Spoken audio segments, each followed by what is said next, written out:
안녕하세요. 얼마 전 파혼한 20대 여자입니다. 정말이진 남자친구의 이모님 때문에 파혼을 하게 될 줄은 꿈에도 상상하지 못했습니다. 하긴 생각해보면 중간에서 제대로 처신 못한 남자친구가 제일 문제였지요. 주변 사람들한테 말하기에도 어이가 없어서 이렇게 사연으로나마 한풀이를 해보려고 합니다. 저와 남자친구는 제가 대학생 때 만났습니다. 친구들과 놀러 다니는 것보다 혼자 책 보는 걸 좋아하는 성격 때문에 거의 매일 같이 학교 도서관을 찾았거든요.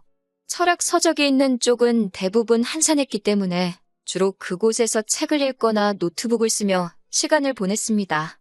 그런데 어느 날부터 제가 잠시 자리를 비운 사이를 틈타 누군가 제 자리에 음료수를 하나씩 갖다 두더라고요. 맞은편에서 저를 몰래 훔쳐보던 남자친구였습니다. 그렇게 저희는 인연을 키워나가기 시작했고 4년의 긴 연애를 거치고 결혼을 결심하게 되었습니다. 연애하는 동안 항상 밝은 모습만 보여줬던 사람이었기에 남자친구에게 불우한 어린 시절이 있었다는 건 짐작조차 하지 못했습니다. 그러다 결혼 준비를 시작하면서 서로 부모님의 직업이라던가 재정 상태에 대해서 오픈을 하게 되면서 남자친구의 아픈 과거를 알게 되었습니다. 남자친구의 아버님은 주사가 심하시고 폭력적인 분이셨는데 그래서 남자친구가 보는 앞에서도 어머님에게 욕을 하거나 폭행을 하는 일이 종종 있었답니다. 어머님은 당신 얼굴에 침 뱉기라 생각하셨는지 그 사실을 친정에 털어놓지 않고 남자친구가 중학교에 들어갈 때까지 참고 견디셨다고 해요. 그러다 어머님에게 큰 우울증이 찾아왔고 아버님은 알코올 중독으로 병원에 입원을 하게 되셨대요. 결국 두 분은 이혼을 했지만 어머님 혼자서 남자친구를 돌볼 수가 없는 상황이었기에 남자친구는 어머님의 언니인 이모님에게 신세를 지게 되었다 했습니다. 그곳에서 6년을 보내고 대학에 입학하면서 이모님의 집에서 나와 어머님과 다시 같이 살게 되었다고 하더군요. 그래서인지 남자친구는 어머님한테 못지않게 이모님에게도 감사하다고 하더군요. 취업한 이후로는 30만 원씩 두 분께 용돈도 드리고 있었다면서 결혼 후에도 계속 드리고 싶다고 했습니다. 그 사실이 못마땅하다기보다 속이 깊은 사람이라는 생각이 들었어요. 속사정까지 알게 된 마당이고 저도 결혼 후에 저희 부모님에게 다달이 생활비를 보내고 싶었던 사람이기에 그걸 된다 안 된다 소리를 하기도 뭐하더라고요. 저도 남자친구도 각자 부모님께 알아서 효도를 할 계획이니 아무런 문제가 없다고 생각했지만 제 주변 사람들은 두 어른께 생활비를 보낸다는 사실보다도 결혼 후에 시어머니 2명 모시게 되는 거 아니냐고 걱정을 해왔습니다. 설마 진짜 그럴까 싶었는데 양가 상견례가 있던 날 그럴 수도 있겠다는 생각을 갖게 되었어요. 상견례 장소로 유명하다는 한정식 집에서 만남을 가졌는데 정말 남자친구는 그 자리에 이모님을 대동해서 나왔으니까요. 남자친구 말로는 자기 쪽에 아버지가 안 계시니 이모님을 대신 모시기로 한 것이고 어머님에게는 자신의 언니인 이모님이 정신적 지주나 마찬가지라고 설명을 해왔습니다. 아무튼 저는 그날 이모님을 처음 만나게 되었는데 어머님과는 다르게 눈빛도 강하시고 인상도 세더라고요. 남자친구의 말처럼 대화는 이모님이 거의 다 주도를 하셨어요. 어머님은 옆에서 이모님이 하는 걸 지켜보시기만 했고요. 결혼은 요즘 유행하는 대로 반반 결혼을 하기로 했지만 아무래도 자리가 자리였던 만큼 대화가 이모님의 주도로 진행되었다는 사실이 제가 주변에서 들었던 것처럼 결혼 후에 2명의 시어머니를 모시게 되는 게 아닐까 하는 걱정이 생겨나기 시작했습니다. 상견례 자리가 거의 마무리가 되어갈 때쯤 시간이 맞지 않아서 참석할 수 없다고 말했던 제 여동생이 회사 일을 일찍 마무리하고 도착했어요. 제 동생이지만 어려서부터 예쁘단 소리를 귀에 딱지가 앉을 만큼 듣고 자랐고 지금은 외국계 회사에서 일하고 있어요. 아무튼 제 여동생이 등장하자 순간 이모님 눈빛이 달라지는 걸 느꼈습니다. 그때는 그저 이모님 눈에도 내 동생이 엄청 예쁜가 보다 생각했지요. 얼마 지나지 않아 이모님의 관심은 저와 남자친구의 결혼에서 제 여동생으로 옮겨갔습니다. 이모님은 제 여동생에게서 눈을 못 떼시고는 계속 질문 공세를 퍼부으셨어요. 학교는 어딜 나왔는지, 돈은 얼마를 버는지, 남자친구는 있는지와 같은 사적인 질문들을 말이지요. 처음에는 적당히 대꾸하던 여동생이 점점 난처해하는 게 한눈에 보였고 저는 남자친구에게 귓속말로 빨리 자리 정리하고 일어서자 말했습니다. 남자친구도 제 말 뜻을 알아들었는지 자기가 급하게 일이 생겨서 가봐야겠다며 이제 집에 돌아가자고 어른들을 재촉했습니다.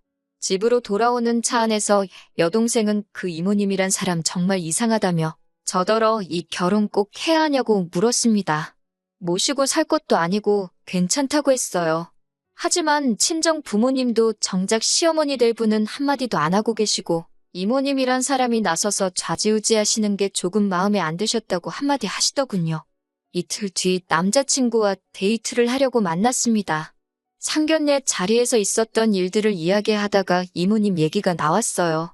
저는 왜 이모님이 이래라 저래라 간섭을 하시는 거냐고 사실 조금 불편했다고 솔직하게 털어놓았습니다.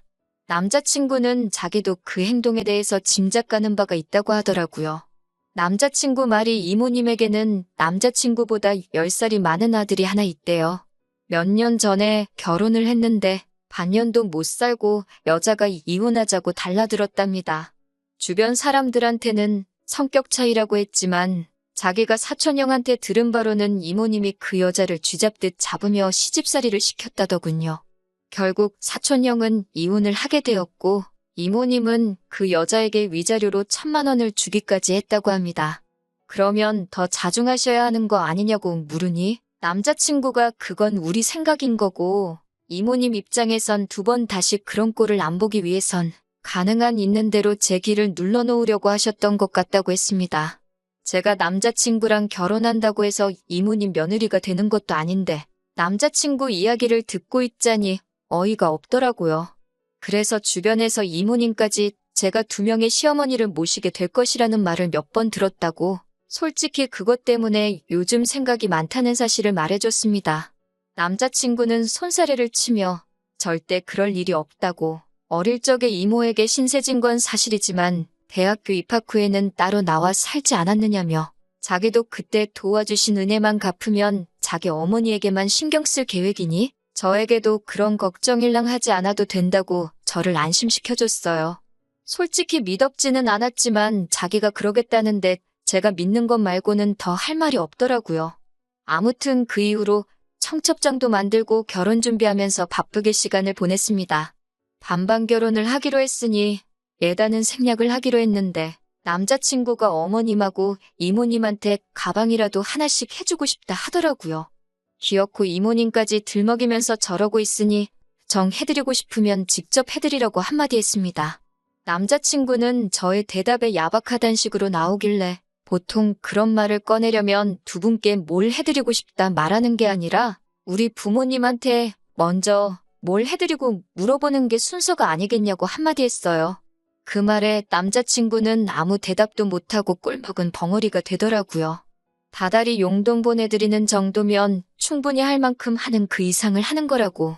그리고 부모님 입장에서도 우리들이 먼저 자리를 잡고 사는 게 가장 큰 선물이지. 그런 가방 같은 걸 중요하게 여기시지 않을 거라 한마디 더 해줬습니다. 남자친구는 끝내 못마땅한 얼굴이었지만 더 이상 뭘 해드리고 싶다는 말을 꺼내진 못하더라고요. 그리고 결혼식을 몇 주 남겨두지 않은 무렵이었습니다. 제 여동생이 어두워진 얼굴로 저에게 기니 할 이야기가 있다 하더라고요. 그리고 동생에게서 충격적인 이야기를 전해 듣게 되었습니다. 저 몰래 남자친구의 이모님이 여동생에게 연락을 하고 계셨더라고요. 연락처를 어떻게 알고 연락을 하신 거냐 하니까 상견례 날 화장실에서 물어보시길래 알려드렸다 했습니다. 뭐라고 연락을 해오신 거냐니까 처음에는 동생 다니는 회사 앞까지 오셨다며 저의 결혼 이야기를 빌미로 할 이야기가 있다고 동생을 불러내셨대요. 제 이야기라고 하니까 당연히 나가서 만났는데 막상 만나니 제 이야기는 안 하고 자꾸 여동생에 대해서 꼬치꼬치 묻더랍니다. 그런 식으로 제 이름을 팔아서 몇 번 더 여동생을 불러냈었고 나중에는 여동생도 나가봤자 불편하기만 하다는 걸 알았기에 핑계를 대면서 자리를 피했다고 하더군요. 그러다 하루는 남자친구의 이모님께서 자꾸 이런 식으로 나오면 저희 결혼을 반대할 거라며 반협박식으로 연락을 해오셨다는 거예요. 동생은 저랑 남자친구가 어떻게 연애해왔는지 가장 옆에서 지켜본 사람으로 저희가 서로를 많이 사랑하는 걸 누구보다 잘 알고 있었기 때문에 자기 때문에 결혼이 깨질까 두려웠다고 합니다. 남자친구에게 또 다른 어머니 같은 존재라는 사실도 알고 있었으니 어쩔 수 없이 이모님을 만나게 되었다고 합니다. 그런데 그때는 웬 남자를 한 명 데리고 나왔더래요. 이혼당했다던 이모님의 아들이었어요. 저는 거기까지만 듣고도 화가 머리끝까지 나서 참을 수가 없었습니다. 하지만 이야기는 거기서 끝이 아니었어요. 그 이모님 아들은 여동생이 싫다 하는데도 더도 말고 덜도 말고 딱 10번만 만나보라며 집요하게 연락을 해오더랍니다. 이모님까지 자기 아들이 이렇게 좋아하는 여자는 처음 봤다며 하늘이 맺어준 인연이라고 기왕 만난 거 10번만 만나보라며 부담을 주셨고요. 어쩔 수 없이 어거지로 10번을 만났는데 정말 호감이 하나도 안 생기더래요. 그래서 이제 연락하지 말라고 하니까 이모님이 당신 아들 꼬셔놓고 책임 안 진다고 회사까지 찾아와서는 저런 여자는 잘라야 한다고 난동을 피웠대나 봐요. 그게 바로 얼마 전 일이었고 제 동생은 여태껏 혼자 참아내다가 이제서야 저에게 이 결혼을 안 하면 안 되냐고 울면서 부탁을 하더라고요. 동생의 이야기를 듣는 동안 당연히 결혼에 대한 제 마음은 차게 식었지요. 내 입장 같은 건 생각하지 말고 너 하고 싶은 대로 하라고 동생에게 말해줬습니다. 그리고는 바로 남자친구에게 전화를 걸어 두 분과 같이 나오라고 했습니다.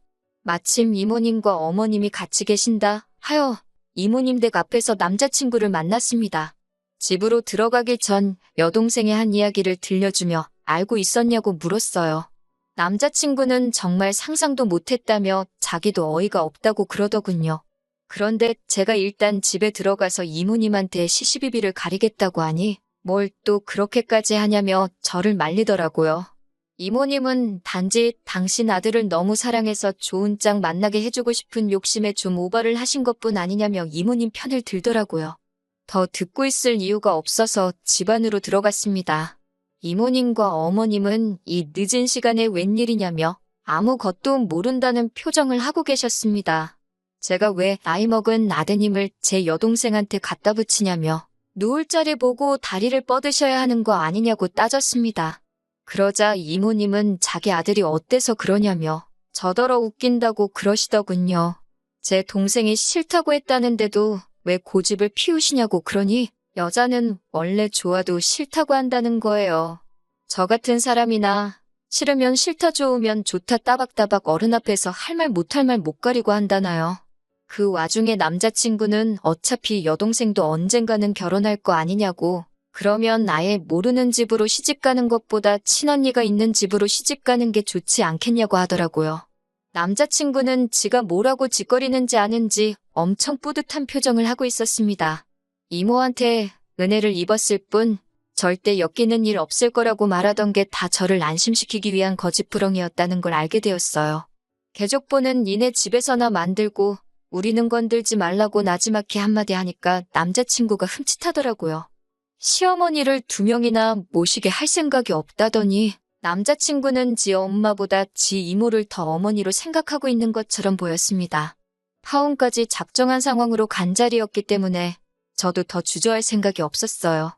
세 사람이 모여있다고 주눅들 이유도 없었기 때문에 저쪽에 앉아있는 2명의 시어머니에게 아들들 간수 좀 잘 하라고 그리고 나중에 어떤 정신 빠진 여자가 똥인지 된장인지 분간 못하고 시집오려 하거든. 쓸데없는 생각하지 말고 그 여자가 부처님이다 생각하고 받들어 모시고 살라 한마디 해줬습니다.